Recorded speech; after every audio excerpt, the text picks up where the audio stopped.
My name is Rachel Fairbanks from Pit Volleyball, and I can say any word backwards. All right, Pittsburgh. Grub stip.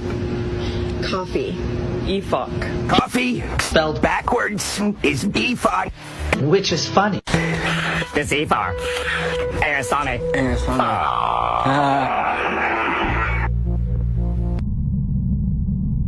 Are you drinking EFOC? Yep. Because it's EFOC, because it's funny.